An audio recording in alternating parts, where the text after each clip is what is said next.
Hello, everybody, and welcome to a very special edition of the Cerebral Smack Talk live on YouTube Street and StreamYard.com. It is Golem F. Michael Fletcher alongside my buddies Anthony Florio, Michael Bullock. Gentlemen, we don't need to stop. Basically, we've reached the final turning point. We reached the final destination. The landing gear is up. We're about to make our landing a smooth landing down the road to SummerSlam tonight.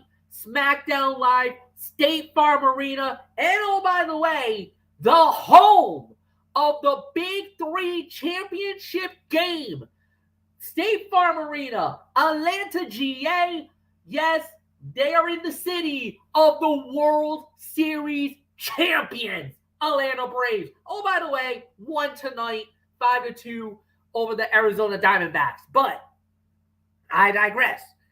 Tonight, it's all about SmackDown Live. Tonight, it's all about AEW Rampage. And tonight, we preview the hottest night of the summer, SummerSlam, tomorrow night from Nissan Stadium in Nashville, Tennessee, the home of the Titans. We will cover it all here tonight. We are excited, and boys, let's dive on in. We start off, as always, with SmackDown Live, and we started it off tonight. Let's see. Let's get into this. So, if this thing decides to work, okay, hold on. I'm having a little bit of an issue. Oh, there we go. We got it now. It wasn't giving me what I wanted, but here we go. So we started off with the Belfast Brawl, as it was Sheamus versus Drew McIntyre. The winner gets the shot at the undisputed WWE Universal Championship at Clash at the Castle in Cardiff, Wales. The winner of that match in 25 minutes and 30 seconds, and the number one contender for the WWE Undisputed Universal Championship is Drew McIntyre. Great match. Okay. SmackDown Fight of the Year. 4.5 stars. You could make an argument for 5. You can easily pull the trigger and yell 5. But I'm only going to give it 4.5. I think, gentlemen, if this would have gone a full 30, it went 25. Yes, there were commercials. That is where it hurt. Because the commercials kind of start, stop the momentum. If this would have been a straight 25 with maybe 1 or 2 commercials, you got 5. You got the 5-star classic. 4.5 for me, because of the fact that it was a great match. They delivered on everything. You know what? Yes, it was basically, we were talking a whole bunch of smack. There was a whole bunch going on. And the thing was, we were waiting. They were baiting us week after week after week. They finally gave us the fight. God damn it, was it worth the wait? This was incredible. 4.5 stars. You can go 4 3/4. I'll give you that. It was flirting with 5, but because of the commercials, it doesn't get the full 5.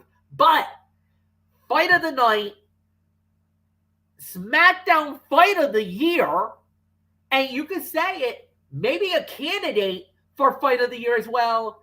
And I'm going to say it. Triple H, thank you.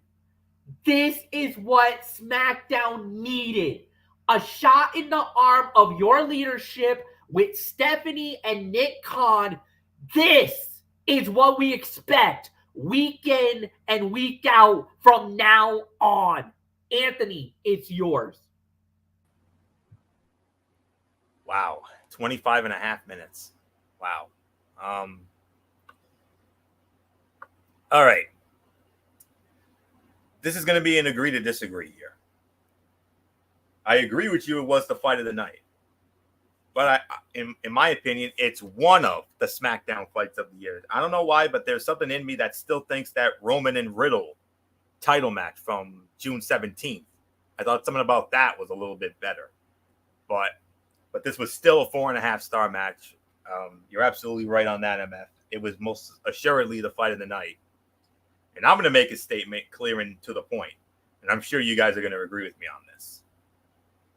This match tonight looked at tomorrow night's SummerSlam card and essentially dared everyone involved to try and top it. Drew McIntyre and Sheamus beat the hell out of each other in a pay-per-view quality bout, won by the former, while simultaneously setting the bar almost impossibly high for the rest of the weekend. Drew McIntyre winning was the obvious right call. The guy had his WWE Championship reign forever linked to the COVID-19 pandemic and the company's Thunderdome era, and has repeatedly been heated up for a run at the gold before inexplicably taking a backseat to the very part-time wrestlers he has been vocal about in recent weeks. Who knows if he will be the guy to dethrone Roman Reigns, make it 2-0 against Brock Lesnar, or silence Theory. But he has absolutely earned the right to go to Cardiff, Wales, and compete in a high-profile, potentially historic premium live event or pay-per-view marquee match. And he will do just that, thanks to a signature win in a fantastic match. Sheamus's chest and body were beaten red early, putting over the physicality of the contest. And you notice after the match, Theory attacked, laying Drew McIntyre out with repeated shots from the Money in the Bank briefcase before being booed out of the building by fans in his own hometown of Atlanta. Go figure that. But a be-a-man fight, without a doubt. And is it the SmackDown fight of the year? You could certainly make an argument for it, even though I'm still leaning more towards Roman and Riddle when they had that unbelievable title match on June 17th on that SmackDown in Minneapolis. But I'm going to say this. When it comes to best match, this is the best match of Drew McIntyre and Sheamus. They had a lot of great matches on Raw in the Thunderdome, obviously, but this was hands down the best Drew and Sheamus match. And MF is also absolutely right when he said that it was worth the wait, all the BS that we had to endure, and to get to this, and we finally got it here tonight. I still don't know why they didn't put this on the SummerSlam card, but they obviously wanted to give them their own platform, and we can certainly applaud WWE for doing just that. So, because there are some show stealers on that card tomorrow night, so that could overtake it. But they got their moment here tonight. So well done, Drew McIntyre. Well done, Sheamus. And it doesn't matter who the undisputed Universal Champion is. If it's by some big time grace of God that ends up being Theory. If somehow, some way, they actually strap Lesnar to keep him happy after he walked out of Boston last week because of Vince's retirement, or if it's the way that we all want it to be, being the guy to finally end the reign of terror that is the tribal chief, Roman Reigns. It doesn't matter who it is. Come Saturday, September 3rd, at the Principality Stadium in Cardiff, Wales, which, oh, by the way, gentlemen, over 60,000 tickets have already been sold for that event. And it's a 71,000, and it seats over 71,000. It's going to be a sellout. It's going to be a sellout. Yep. The SROs are about to go up. SRO's about to go out. You damn right, Monsoon. No doubt about that. So 4.5 stars. MF is right. I think the only way it would have gotten 5 is if it had gotten the 25.5 straight minutes without the commercial breaks. But the commercials are the only reason why we got to bump it down to 4.5.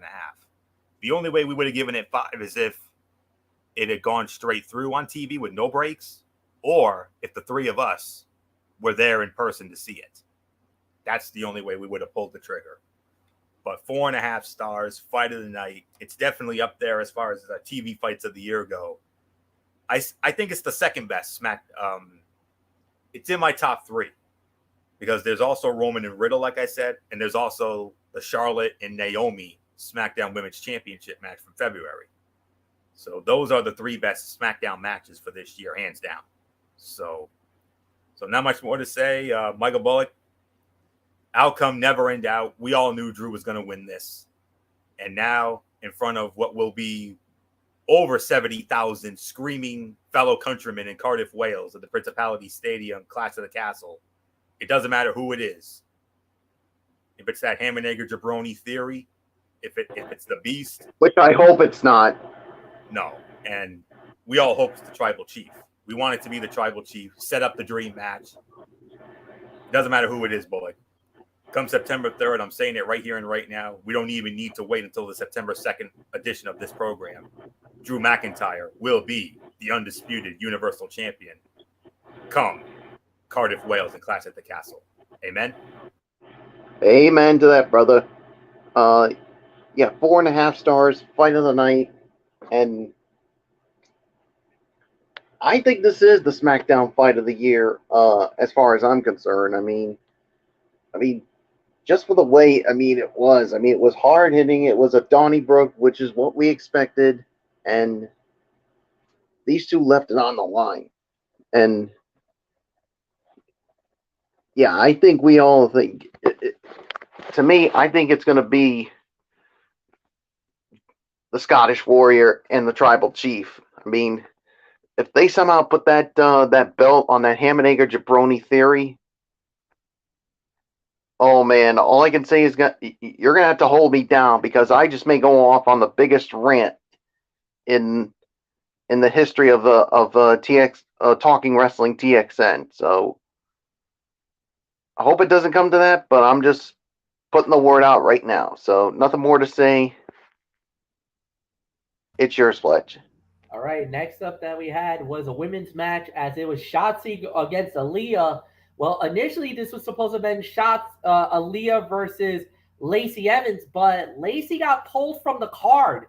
Undisclosed injury. We don't know what happened, but they did do a Shotzi and Aaliyah. Shotzi won the match, 3 minutes and 20 seconds. That prompted a backstage thing, and that led Ronda Rousey to come out. So Ronda came out, took Shotzi out, and then that led to the next match, which was Liv Morgan and Ronda Rousey teaming up to take on Sonya Deville and Natalya. Ronda Rousey and Liv Morgan wins the match in 11 minutes and 30 seconds. Anthony Florio. We don't have to talk about the Shotzi and Liv. The Shotzi and Aaliyah. That one was basically a wash. But Ronda Rousey, Liv Morgan, both looking great, both looking strong. What a matchup this is going to be. The biggest favorite on SummerSlam's card versus, without a doubt, the biggest underdog in WWE history. And this is the true definition of David versus Goliath. Tomorrow night, SmackDown Women's title on the line at Nissan Stadium. The female equivalent of David versus Goliath. No question about it. Liv, the underdog of underdogs, and you guys know it's been well documented on this on our shows over the last decade.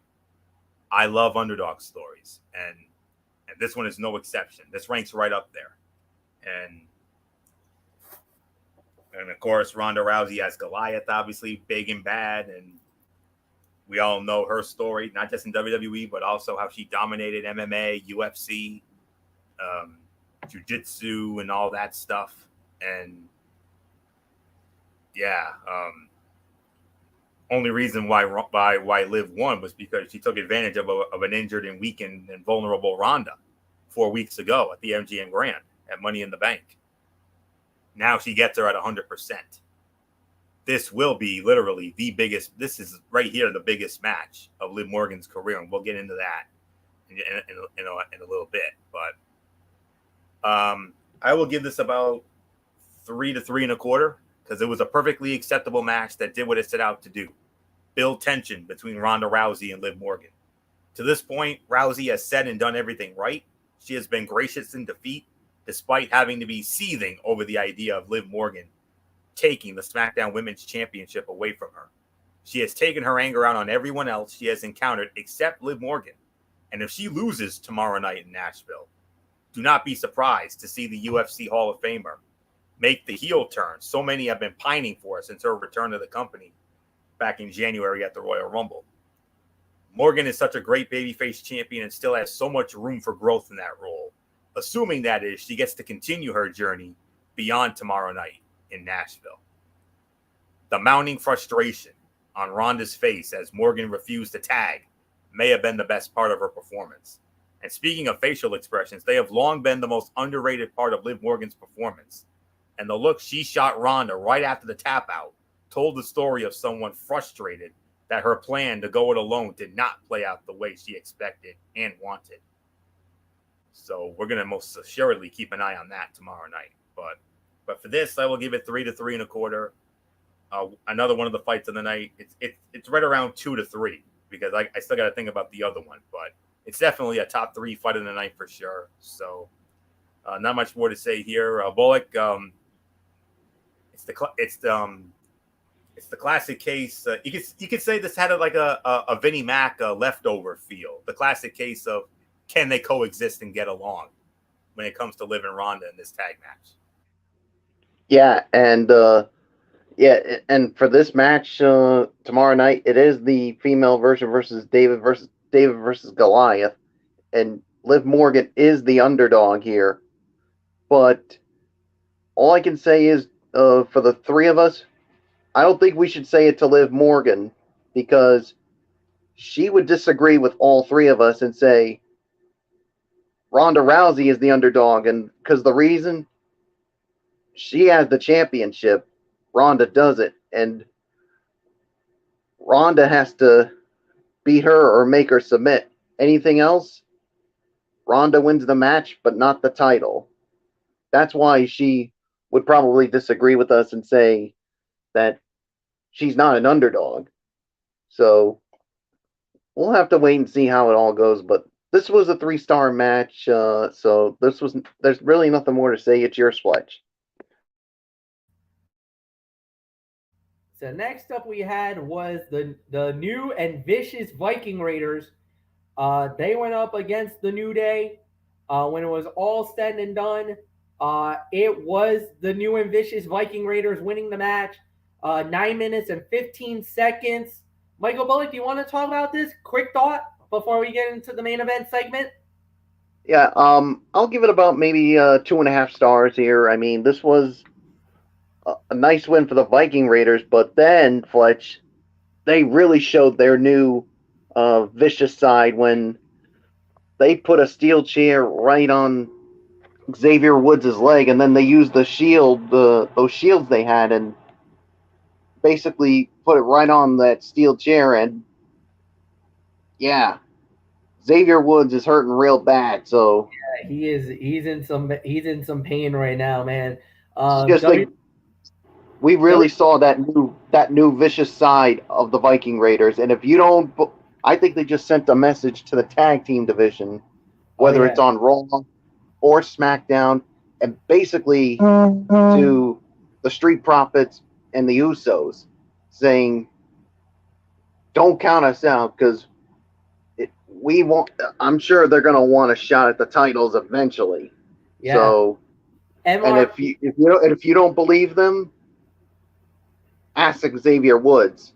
Yeah. So yeah, go ahead, Fletch. It's yours now. I was gonna say they just did an MRI on Xavier Woods right now. This is coming from WWE, so they're basically doing an MRI on his knee. As of right now, we're hearing no structural damage. Thank God. That's major good news for Xavier Woods. no structural damage on the knee. So it doesn't look like the knee's broken. It doesn't look like it's an ACL, MCL, PCL. Right now, it looks like it's just bruised. So they might sit him out for a little bit, but I don't think he's going to miss a lot of time. He was selling the injury pretty well. This is a storyline injury, not a legit injury, thank God. So so he might be sitting out for a little bit, but we'll see how this plays out. But other than that, yeah, unbelievable. Good matchup, 2.5 stars. Anthony, it's yours. I'll be a little more generous. I'll give it 3. I'll call this the third best fight of the night behind the women's tag. That's second. Good competitive match. This did more to put over the Viking Raiders than any segment of television that preceded it over the last month. They beat a Hall of Fame caliber tag team, then brutalized Xavier Woods in his hometown of Atlanta, where tonight's show emanated from. While this still does not feel like an act destined to take the Viking Raiders to the promised land of the undisputed tag team championships, this was a significant booking improvement over what they had been recipients of over the last month. All that campy comedy nonsense and all that. But this is their biggest win since the night they won the Raw Tag Team Championships a few years back. So about damn time. So they're definitely going to be in that picture without a doubt. So Usos, Street Profits, I'd watch my asses if I were you. So solid 3. And with that, MF, we had one last order of business on WWE's end before we get to Nissan Stadium. Yeah. Paul Heyman cuts a promo, interrupted by Brock Lesnar, then interrupted by Theory that tried to jump Brock. Stupid idea. I mean, that was a fail and a half. And then what made matters worse for Theory, remember that Scottish warrior you attacked earlier tonight? Yeah, he did not forget and detonated a Claymore bomb right on your face. So, you stupid idiot, muttonhead. I had to say, man, and tonight was not a good night for Theory. Couldn't have happened to a nicer guy. To say the very least. So, yeah, he definitely got his comeuppance and then some. So, but there was a visual at the end that may have some people thinking maybe we might be thinking this all wrong. Is it possible? Could we see Lesnar versus Drew in Cardiff and not Roman? That last image of tonight's SmackDown kind of got me thinking about maybe did Trips just foreshadow us maybe the main event at Clash at the Castle? We're all thinking, oh, it's going to be Roman, it's going to be Roman, it's going to be Roman. I don't know, boys. I think after what I just saw tonight, I think they might be pivoting away from Roman. We might be looking at the new main event right here. McIntyre versus Brock. Now, obviously, you got to keep a watchful eye on Theory because, oh, by the way, he is indeed Mr. Money in the Bank. And that can be cashed in anytime, any place, anywhere. Many people are thinking he's going to pull the trigger tomorrow night. That might be a mistake. Maybe you might want to wait. Maybe go after them in Cardiff. Now, we know the last time the championship has changed hands outside of the United States, you got to go all the way back to Jeddah, Saudi Arabia. That was the last time we had a world title changing hands. So, is it possible? Could they give Cardiff an ultimate moment? A crowning of a new champion? In that place, 60,000 tickets already sold. And all three of us are predicting now, we all believe it's going to end up selling out because of the capacity being over 70,000, 71,000. So, where do we go from there? We'll have to wait and see. Money on the mic was Heyman as always. Lesnar looked awesome as always. I love Theory, what he's trying to do. He's trying to get the leg up. And, credit Theory for trying to say that, hey, I'm being overshadowed. Everybody look at me now. And the thing is, they are looking at you and they're not taking you serious. They're thinking you're going to fail. Everybody's thinking you're going to fail now. Because of the fact that, A, you don't have Vince McMahon in your back pocket anymore. So now everybody's going to think that everybody's thinking, oh, he's going to fail. There's no way he's going to win the title now. Maybe that's what they want us to think. Maybe they might actually pull the trigger and do let Theory win. But here's the thing. And there is a loophole here. Even though the Money in the Bank, there is a clause in that contract that says that they have the choice of fighting for a championship. But here's the kicker. There never was a clause that said that it had to be undisputed. Paul Heyman knows this. I know this. Theory could walk away with the undisputed title, and the thing is that the problem here is there is no decree there that says that it's for the undisputed WWE Universal Championship. You gotta fight for one or the other because it says you battle for a championship, not for the undisputed, but for one title. Either you're the Universal Champion or the WWE Champion. Liv Morgan played their cards right and walked away with the Smackdown title. Paul Heyman knows this. So if Theory does end up winning the title, he can only walk away with one belt, which means the other one, whichever belt does not get claimed, it's going to be right for the pickings for Drew McIntyre. So I could see a scenario where whoever wins that match, whoever wins between Brock and Roman tomorrow, if Theory goes in, let's say he does win both belts, Heyman will come out immediately and say, good job, Theory, but there's a major problem. You, my friend, when you signed the contract, you were guaranteed a title shot.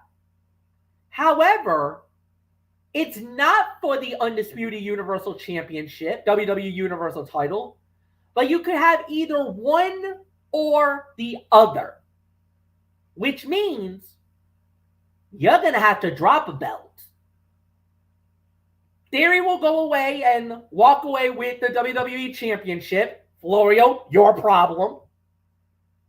That means, by default, whoever wins between Brock and Roman would be the Universal Champion, because technically that match would be null and void. So whoever walks away with that belt gets to keep the title. Then Roman or Brock will fight Drew for that belt, whichever belt does not go to Drew, whichever belt Theory decides to grab.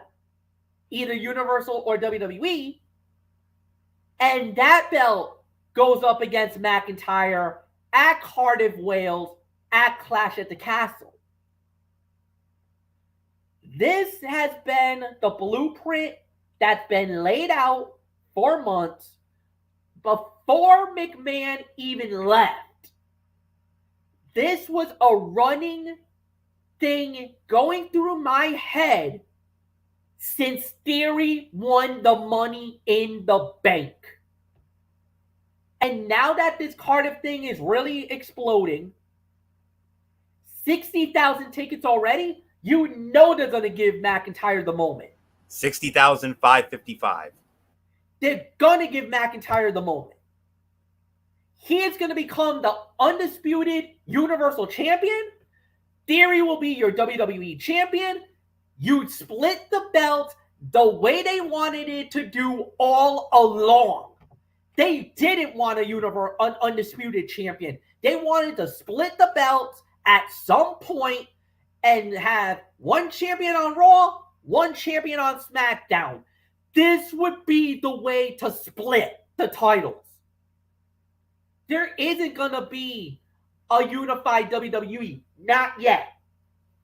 They're going to want to split the company. They're going to want to split the two brands. At some point, they will have to merge and have everything all in one. But not now. Not yet. And why do I say that? Because look who's running the ship now. Triple H, Stephanie, Nick Khan. This is the blueprint you need for WWE to survive. And there's already rumors of bombshells about to drop on Nissan Stadium tomorrow night. They are going to make a play that's going to have the whole wrestling world shook. And on top of that, this is going to be their moment where they plant their flag and say with one voice that we are back. That WWE is back, better than ever, stronger than ever, and is more defiant and ready for any war against AEW, Impact, Ring of Honor, New Japan, AAA, NWA, and any other professional wrestling organization in the world. They've been ridiculed, they've been laughed at, they've been scoffed at, they've been thrown through the fire and the wood and everything, and everybody called about their demise, from media situates to dumbass YouTubers and other industry execs and whatnot. And this company is about to rise from the ashes tomorrow night because of the direction that they're about to go into. With the changes that are already being made and rumors about stars wanting to come back to WWE, there is about to be a renaissance like epic proportions. And that's only the beginning. I'm gonna get off my high horse right now because I need to save my energy for later tonight. Florio, I give it to you.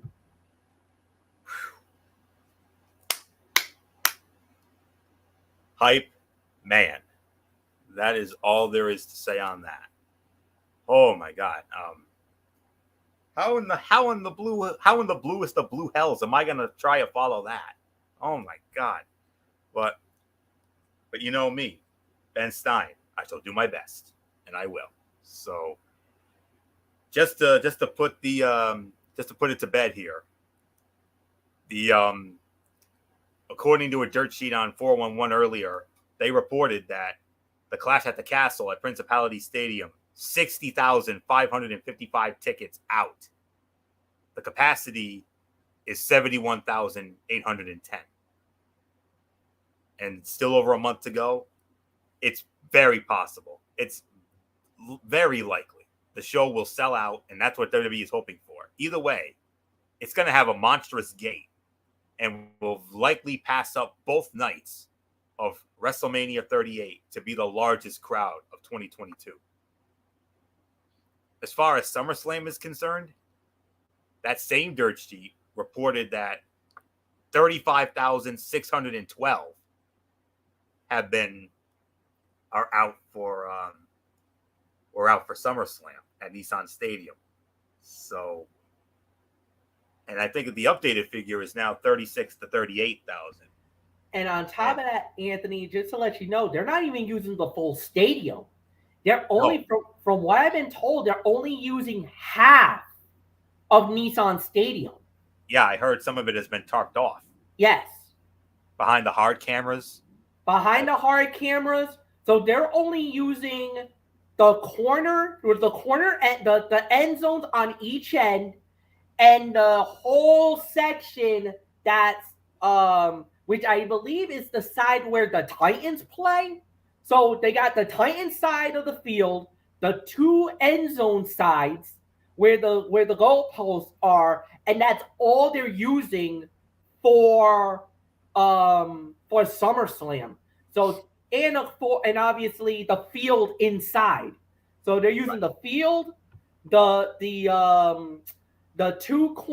two end zones, and the side where the Titans play, the Titans home side, and that's all they're using for SummerSlam. So basically, so when they initially did this, they weren't thinking of the full stadium. They were gonna only use like part of the stadium, which is fine, you know. Yeah. So 35,612, but the updated figure looks to be about 36 to 38,000. And if I know WWE, you know they're gonna inflate that attendance figure. I wouldn't be surprised if they say over 40. Yeah, they'll say 40. They'll probably put like 41, 42. Yeah, because they said about 50, 51 at Allegiant last year, when in reality they did about 45. Yeah. So, you know they're gonna inflate it either way. Yeah. But that's been a long-standing tradition. And even though Vince is no longer running things, I'm sure they're still gonna do that. But anywho, to wrap up this segment, the sheer number of people looking to kick Theory's ass right now has become a social media joke, but creatively, it is made for a more interesting product. The young star has been the topic of discussion since winning Money in the Bank, with some loving his increased exposures and others, well, not so much, Michael Bullock. Regardless of where one stands, there is no denying that Theory is already the centerpiece of creative efforts. Win or lose, when he finally cashes in, he is the competitor around whom the WWE Universe revolves around right now.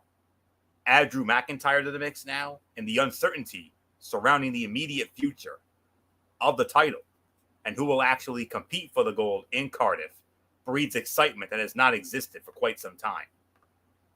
Paul Heyman, meekly attempting to hand over the microphone to Brock Lesnar after talking copious amounts of crap on him, was the type of character excellence only the Godfather of Extreme is capable of at this point. A true master. And Drew McIntyre obliterating Theory to close out the show was fantastic. The show very easily could have gone off the air with Brock Lesnar standing tall, but teasing the WrestleMania 36 rematch was a great way to put over the numerous moving pieces in the world title picture. So that was one of the segments of the night. You also had to consider that segment with the Usos, the Street Profits, and Jeff Jarrett. I thought that was a very good segment as well. So those were the two big segments of the night on this show, in addition to the three quality matches we had tonight. So this was one of the better go-home shows for SmackDown, or any go-home show in WWE in quite some time. I can't remember the last time we had an exciting and newsworthy go-home show for a pay-per-view, let alone one of the biggest of the year in SummerSlam. So that's all I can say on that. Is it overall review time, MF? Because you blew my mind. It's Michael Bullock. Bullock hasn't even gotten a chance to jump in on this. Oh, okay. You give it to Bullock. All right. Yeah, you with all due respect, you blew me away with that unbelievable little mini hype man promo you just cut. So I apologize. I kind of dropped the new tube on you guys, and you guys didn't see it coming. So that's kind of on me. So No, don't. Yeah. Don't apologize. You always tell me, don't apologize, brother. You that was great. So Michael Bullock, your thoughts on the closing segment?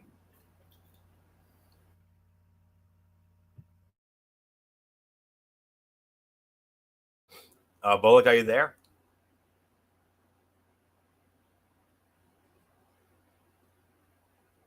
Uh-oh, I think we might have lost him. Bullock. Yeah, he's still muted. I don't know if he stepped away or something else. I don't know, but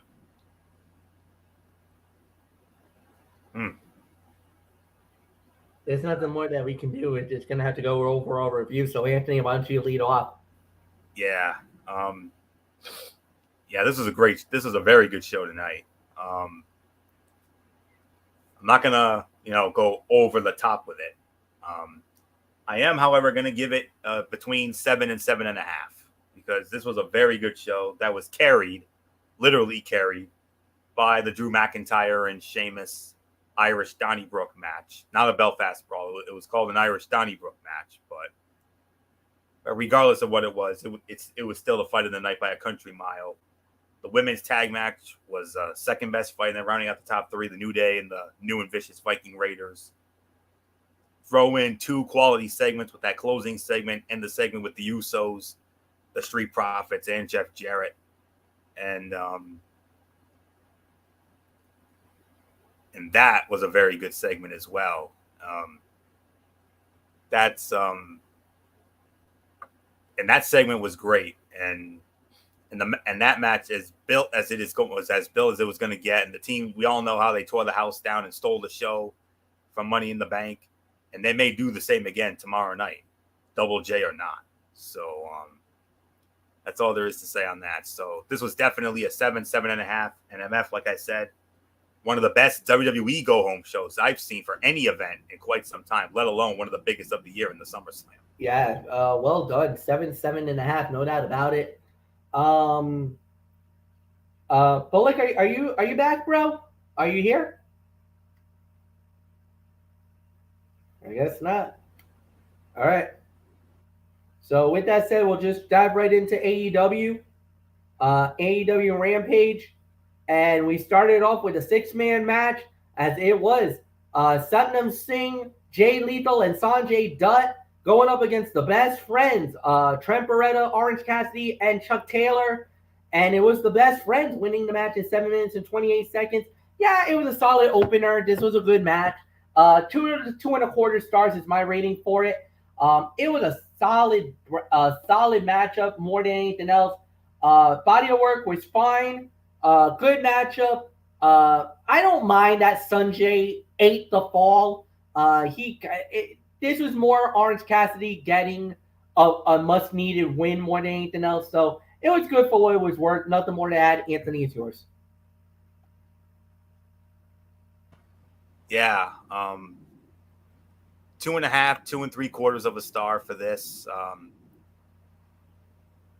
The match was mostly a series of quick exchanges and comedy spots for the first several minutes. It had a few good spots, but it was mostly focused on the entertainment aspect, not the sports.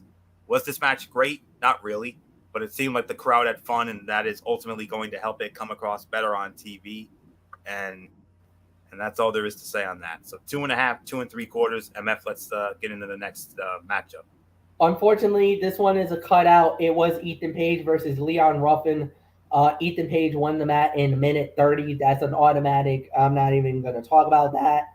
Lee Moriarty versus Matt Sydal. Lee Moriarty wins the match in 7 minutes and 54 seconds. So, Anthony, it's all yours. Yeah. 7.54. Again, I say 2.5, 2.75 for this. It was basically a squash match, so there isn't much more to say about it. Finish looked good. So I'll give it about 2.5 to 2.75. I messaged Bullock. I think he should be coming back in. I don't know what happened. I don't know if He stepped away. I just saw him sign off. So yeah, he's off for now.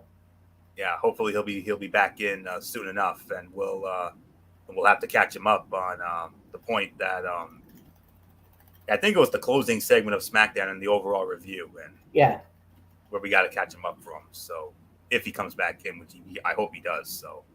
So with that, no, I'm going to bump this down a little bit. I'm going to give this about 2.25 for this. So like I said, it was basically a squash, not a delicious squash, but it was somewhat of one. So not much more to say. MF, your thoughts? Yeah, about 2 stars as well. I'm going to give it. I thought it was fun, but and really nothing more to add. Main event was Ruby Soho versus Anna Jay. Anna Jay wins the match in 9 minutes and 46 seconds. All right. I got a lot of things to say about this. First off, excellent match. 2.5 to 3. I got a problem with AEW's booking of Ruby Soho. This is starting to look like WWE and the Ruby Riot and not giving her a chance. She's looked better in the ring. She's looked a lot better in her matches. But the thing is, she's not winning. She's not winning the crucial matches. She's not winning the big fights. She's not winning the big battles. And as a matter of fact, she's been getting torn down by Anna Jay, torn down by Ty Conti. She lost to Dr. Britt Baker, where she probably deserved the win in the finals of the Owen Hart Classic.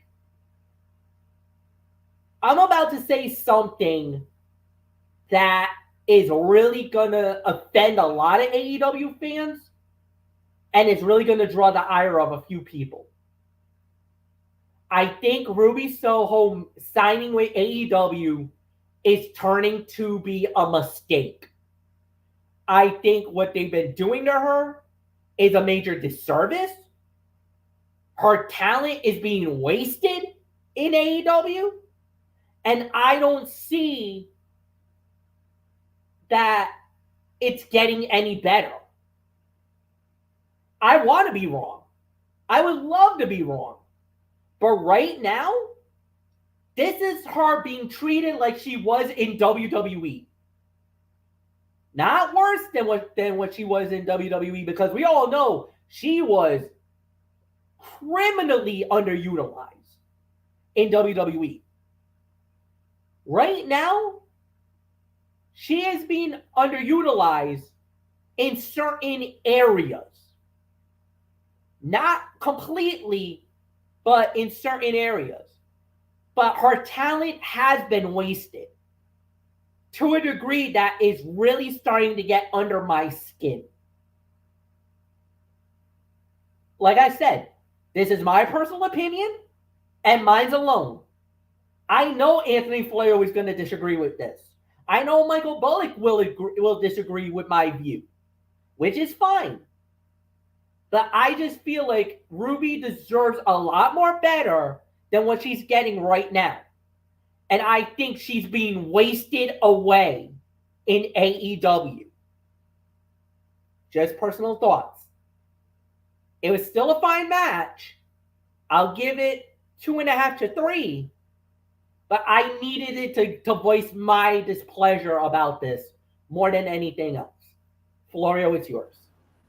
And that I want to clear something up. I might have made a botcheroo here. We didn't talk about you bypassed the Ethan Page match, right? Yes, I didn't want to talk about the match. Oh, okay, yeah. All right, then I botcherooed. I gave my thoughts on that match by mistake. I forgot to give my thoughts on. Well, not really forgot, but I gave the wrong criticism when it comes to Moriarty and Seidel. I was saying it was a throwaway for Ruffin Page. For the Moriarty and Seidel, I'm actually going to give it 2.5 to 2.75 once again, like the first one, because that was a fun sprint of a match, but it felt like they left a lot of room to improve if they have more encounters in the future and both men put their unique skills on display. That's the true criticism for the Moriarty Seidel. Now, as far as this is concerned, by default, it was the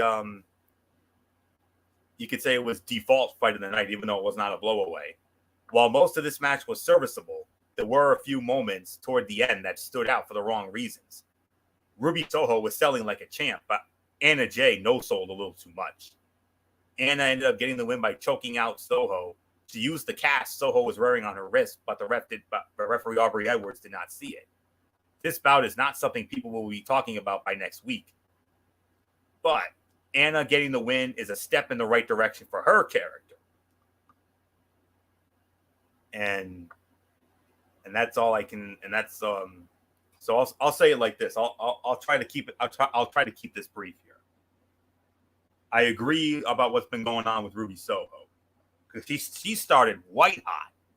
She debuted, I believe it was at the All Out pay-per-view last September, I believe, and won that women's casino battle royale that earned her the opportunity at then women's champion Dr. Britt Baker, DMD, at Arthur Ashe Stadium at the Dynamite Grand Slam, where she did not win the title.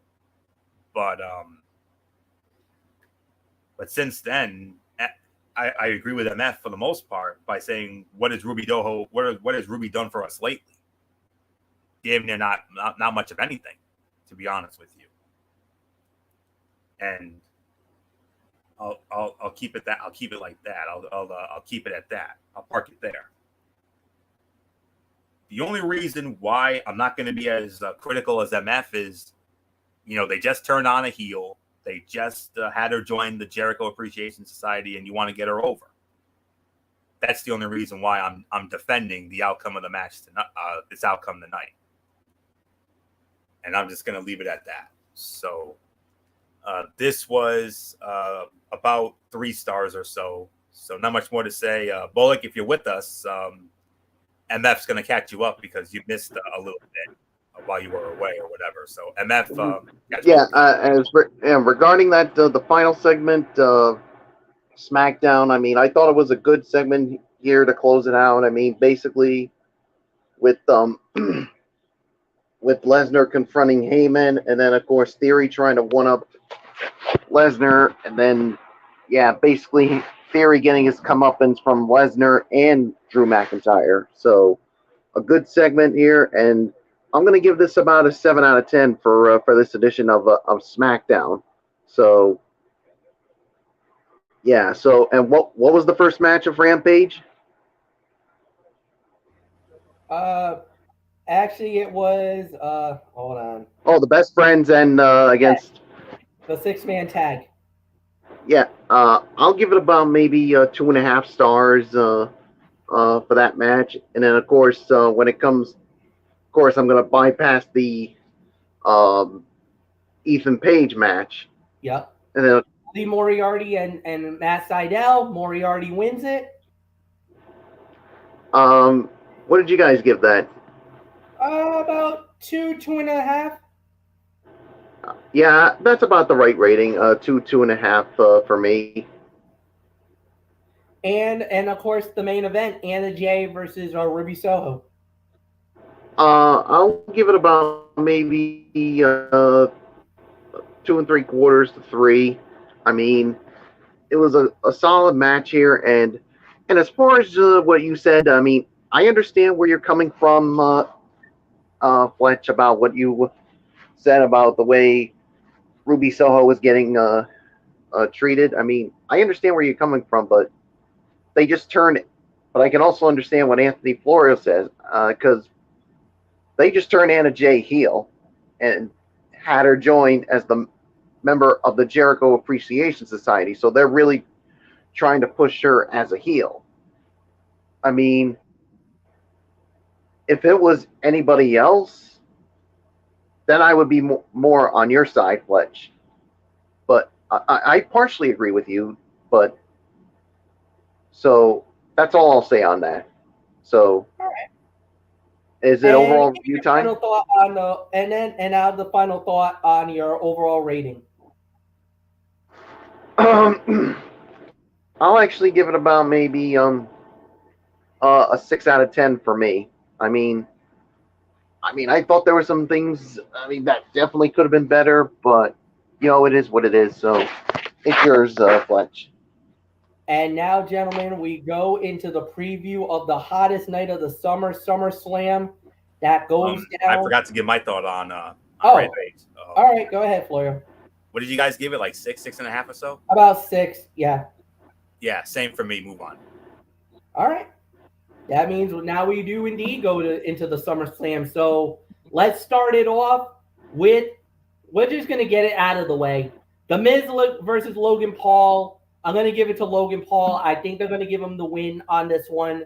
So there's really nothing more to add. Anthony, quick thought? It may not be WrestleMania, but MF, I mean, it's we already know what it is. We've seen this way too many times before. Most notably at Mania, classic case of the celebrity match. Celebrity 9 times out of 10 goes over, and WWE loves nothing if not putting celebrities over standard talent, and that's almost certainly the case with Logan Paul versus The Miz. And after Miz turned on Logan Paul after they beat the Mysterios at Mania, it was obvious we were going to see the one-on-one match on the big stage. And once Paul signed his WWE contract, it guaranteed it. And WWE is not likely to have Logan Paul lose his first match as a contracted talent. And The Miz is as bulletproof as Happy Corbin in his ability to take a loss, but maintain his standing in the promotion. Celebrity wins. Logan Paul, Bullet's obviously done for the night, obviously. So, yeah, I got Logan Paul, so I guess we're going to run the rest of the way. So, MF, hit me up with the next match. SmackDown Women's title on the line. Liv Morgan versus Ronda Rousey. Could go either way, honestly. While there are plenty of chances for WWE to make major missteps with winners on the card, having Ronda Rousey end Liv Morgan's title reign and regain the title may be the biggest one. Ronda Rousey's return to WWE has mostly been a dud, while Liv Morgan has a strong fan base that was delighted by her winning her first championship at Money in the Bank.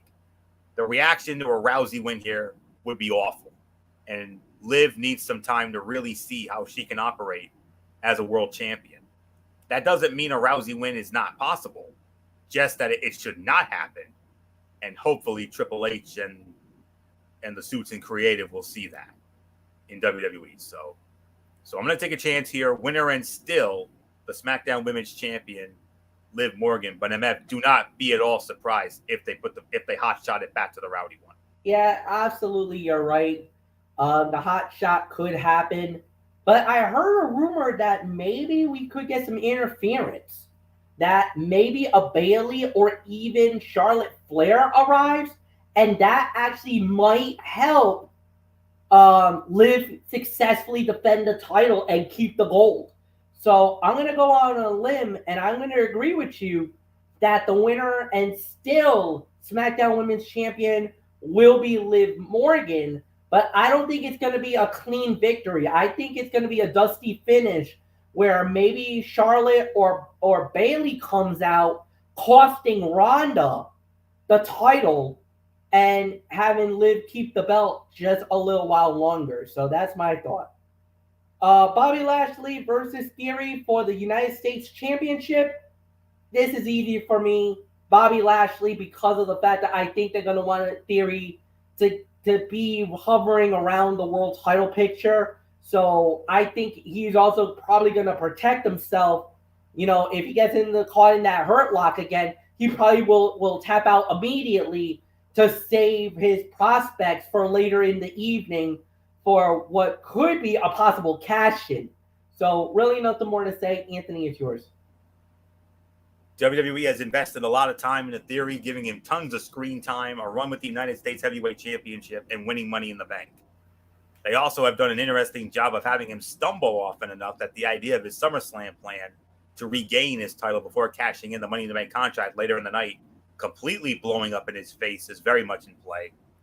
Bobby Lashley is a big player who can elevate the secondary belt in an era where the top champion is almost never on TV, and it seems there's too much value in that to take the belt off of him so quickly. So I say winner and still United States Heavyweight Champion, the almighty Bobby Lashley. And Matt, set up the next match. This one's been red hot lately. Didn't really matter a couple of weeks ago. Oh, it's mattering now. Pat McAfee one-on-one versus Happy Corbin. Florio, it's yours. Interesting stat here, MF. Listen to this. Happy Corbin has not won a pay-per-view match since the TLC pay-per-view in December of 2019. Whoa. Think about that for a minute. And I believe that was against Roman, actually, if I'm not mistaken. But anyways, that's not likely to change when he faces off with Pat McAfee. WWE has done a very good job of protecting Pat McAfee as a special attraction who wrestles on rare occasions but surprises with his competency and athleticism. Corbin has cemented himself as a heel who can be slotted in for programs against anyone, lose the blow-off match, and then move right on to the next without really gaining or losing any momentum. That makes him a perfect opponent for Pat McAfee to defeat. So I say he does what he did. I say that Pat McAfee will do what he did against Theory at Mania, win another match. So winner of the match, Pat McAfee, MF, and he's going to do it as he always does for the brand. Yeah, I got to go with Pat McAfee as well. He's been hyping. They've been pushing him lately. And the thing is that, yeah, he has looked really good.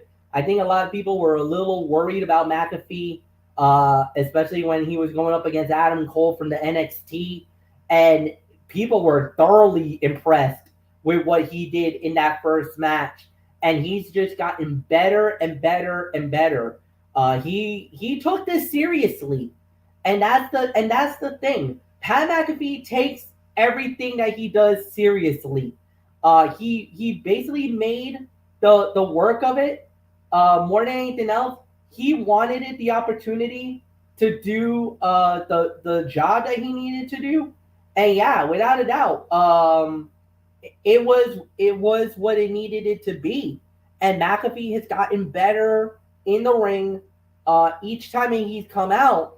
I think we all remember that his performance against Theory was a sleeper fight of the night at WrestleMania. We thought he was going to be good, but we were blown away with how good he really was. So he's been working on the Swantani Bombini. Yes, his version of the Swanton Bomb. He was talking to Liv Morgan about that on the Pat McAfee show about a week ago. That he's been working on his version of the Swanton Bomb, which he's calling the Swantini Bombini. Hopefully he hits that on Happy Corbin. Man, that place, the Nissan Stadium would cave in if he hits that. So I do got McAfee winning the match as well. We'll see how it plays out. Next up we have is the Mysterios going up against the Judgment Day in a no DQ tag team matchup. This has the makings of the Mysterios winning because of the fact that I think we're going to see Edge come back and he's going to foil the Judgment Day's plans. You know, Judgment Day has actually hit a rough patch.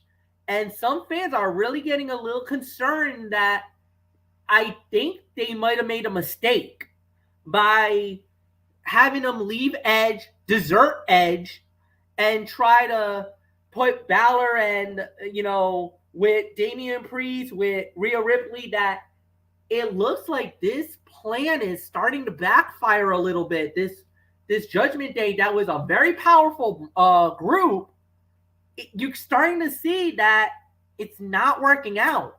It's not getting the same rub that it was getting about a few months ago. When Edge was the leader, you could see the difference. It's like it's almost night and day. Now, there was rumors about Dominic maybe turning on his father, but we've been talking about that for almost a year now, and yet has happened. I don't think this is the moment that they're going to do it.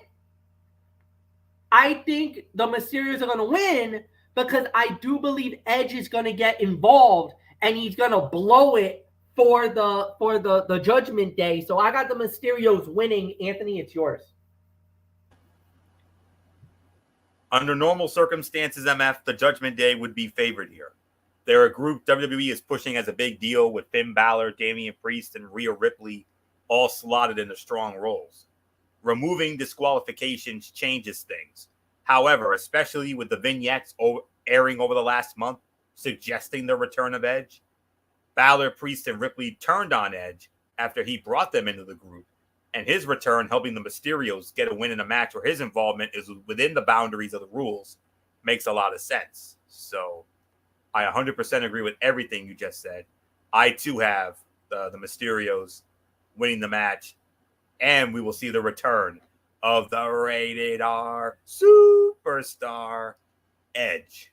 So he was originally planning to return to Madison Square Garden on Raw Monday night, but travel plans or some other plans put that off. So maybe they wanted to save it for Nissan Stadium, perhaps. So Mysterios win. Edge comes back. Place is gonna go off. Place is gonna explode into mass hysteria. So not much more to say here. It'll be an MF what moment after our Corey and Sean, and then he shows up and MF will do his traditional "this place has gone crazy" or "come unglued" or something. So that much more to say on that. Mysterios win. Edge comes back. MF set me up for the next match. All right, Anthony, and I'm setting you up on. Let me see if I got it here, which I do. And the next match we got, oh boy. Okay. The WWE Tag Team Championships on the line. The champions, the Usos. The challengers, the Street Profits. The special guest referee is Jeff Jarrett. Anthony, it's yours. WWE Hall of Famer. J-E-F-F, J-A-R-R-E-T-T. Double J, Jeff Jarrett. World's greatest singer, world's greatest entertainer, world's greatest wrestler, and we'll find out if he'll add world's greatest special guest referee to the mix. And after what I saw this week, the backstage moment we saw Monday night on Raw in Madison Square Garden backstage, and then what we saw in that segment on the show tonight. I mean, and the Usos, remember, accidental or not, I believe it was Jey Uso who accidentally super kicked Jeff Jarrett in the face.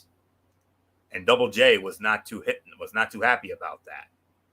So we'll have to wait and find out. But anywho, out of all the matches on this card, MF, I'm gonna be perfectly honest with you. This is the toughest one to call. It really is. Because it could go either way.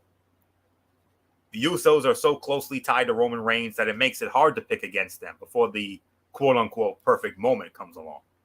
Such a big part of Roman Reigns' presentation is the dominance of the bloodline, as they hold all of the top men's championships.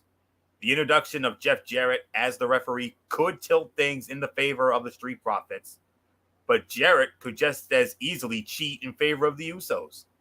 Either way, I think someone's gonna get hit with a guitar. And I think it's just too hard to see the Usos losing the belts before WWE is ready to start having Roman's empire crumble around him. Clash at the Castle. However things work out, I think this could end up being the fight of the night. But there's one other match that could easily give that a run for its money. And you know where I'm going with it. So I'm going to take a chance. I'm going to say the Usos successfully defend the titles. But MF, do not at all be surprised if they throw the curveball and they strap the Profits. So don't be surprised.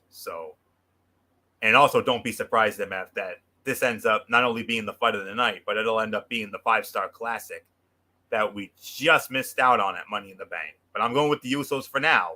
So MF, your thoughts. And like I said, toughest match on this entire card to call.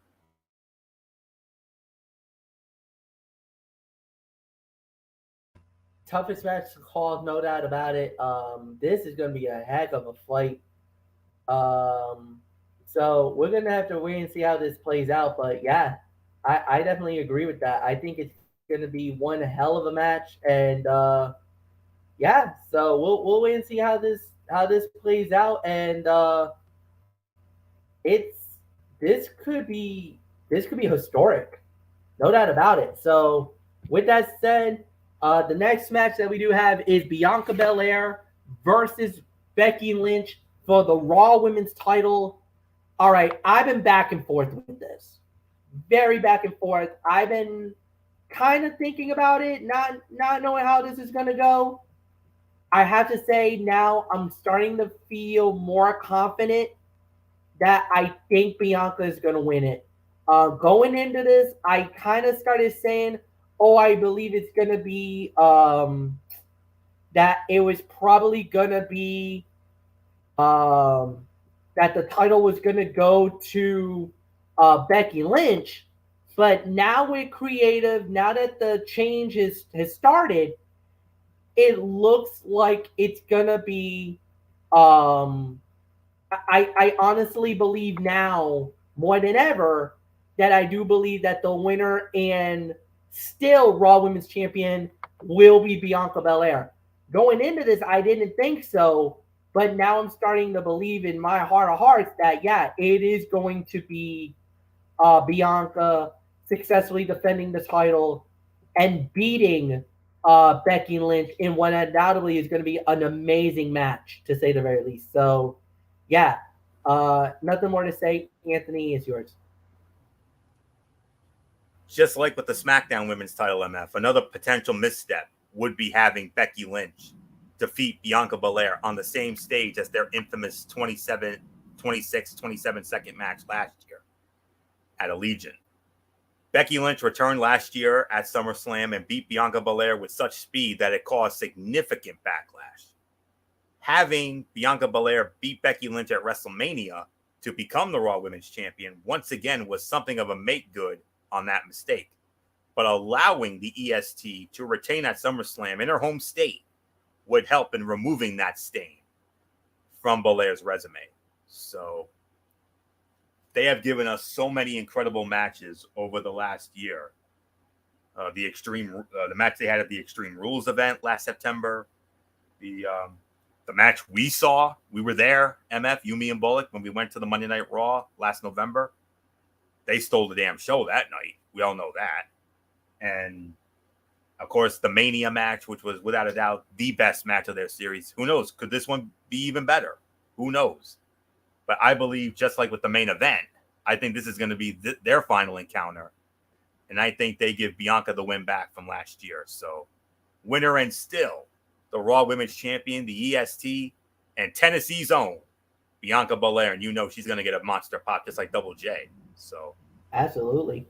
So, not much more to say except MF. I believe we only have one match left. We were supposed to have one other match, but it unfortunately got scrapped because of creative plans. Triple H with Rollins and Riddle, something. We'll have to wait and see if they do anything with that. But MF, I believe we have one more match. And let me say it like this. I got to do it as I always do. It is what the words main event were meant for.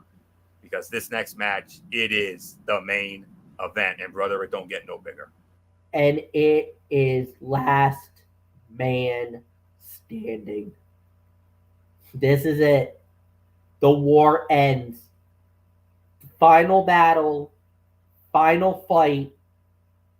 The WWE undisputed WWE Universal Championship on the line. Champion Roman Reigns. Challenger Brock Lesnar. Anthony, who do you got? You know who I got. I've been preaching about it for the longest time, and I am damn sure not going to go back on it. In giving Roman Reigns a run as champion that has lasted for nearly 700 days, WWE has slowly backed themselves into a corner. Roman Reigns has dispatched of basically every quality contender, leading the promotion to return to the well of Roman Reigns versus Brock Lesnar, despite it being a pairing that is very much stale. Let me just say this. The only reason why they did this is because of the fact that it was originally the original plan was for it to be Roman Reigns versus Randy Orton. But Randy Orton's back injury ended up being a lot more severe than we thought, and he's going to be out a lot longer than we thought. So they had no choice but to do this. That's the only reasoning. Now then, it's hard to see Brock Lesnar getting the win here, as it only serves to reset for another clash between the pair. With the Usos and Paul Heyman around, there are plenty of easy outs to aid Roman Reigns in keeping Lesnar down for the 10 count. As for Theory and his threat of cashing in Money in the Bank, the Money in the Bank contract after the match, the Usos can likely run interference to allow Theory to keep the briefcase around as a storytelling device a bit longer. But regardless of that, the only way I could see them strapping Lesnar would be as a way to keep the Beast happy after, all the craziness of a week ago when he supposedly walked out only to return in the main event. When it was, when Brock Lesnar had supposedly walked out because of Vince's retirement. But I really don't see them doing that here. I wouldn't be surprised, but in all honesty, the one man who should and will dethrone the tribal chief should be Drew McIntyre. If you want to make Drew's epic moment, if you want to give Drew the big moment he should have had a couple years ago at WrestleMania 36 when he took the WWE Championship from Brock Lesnar, if you want to give Drew that moment, you got to do it at Cardiff, and it has to be against Roman. You do that, big money. Big money, big money. So for that to happen, the tribal chief has to go over. And I have had the tribal chief winning since the moment this match was announced. Winner and still undisputed WWE Universal Champion for another 5 more weeks until Clash at the Castle when Drew dethrones him. The tribal chief, the head of the table, Roman Reigns. MF, take it home. And I believe this could also be the fight of the night as well. All right. I kind of don't have any argument with that. I kind of feel like you're right on this. So I'm going to agree with you. I'm going to go with Roman. Would I be shocked if Brock wins it all? No. Would I be shocked if Theory comes out, catches in Money in the Bank, and wins it all? No. We'll have to wait and see how it plays out. But yeah, I'm with you. I got Roman winning as well. So that's it. Now, for all you fans out there that's wondering, when are we going to do the recap? Sunday night, 10 p.m. We're going to do the recap of SummerSlam, special edition of Talking Wrestling TXN. I'll be hosting it. Anthony Florio, Michael Bullock, and we're going to give you our thoughts and our opinions about the show. So Sunday night, 10 p.m. So you guys get to enjoy SummerSlam. And plus, on top of that, work commitments beyond my control will not let us do the show after the show is over. So I'm just giving you guys a heads up. So Sunday night, 10 or 10:30. I might decide. I'll let you guys know. Right now, I got it penciled in for 10. I could do it later. 10 is fine. 10 is fine. Huh? 10 is fine. If that's how you want to do it. We'll let you know. We'll let you know. So other than that, for all of us here, for Anthony Florio, for Michael Bullock, I'm Michael Fletcher, saying we'll see you guys on Sunday for the recap of SummerSlam.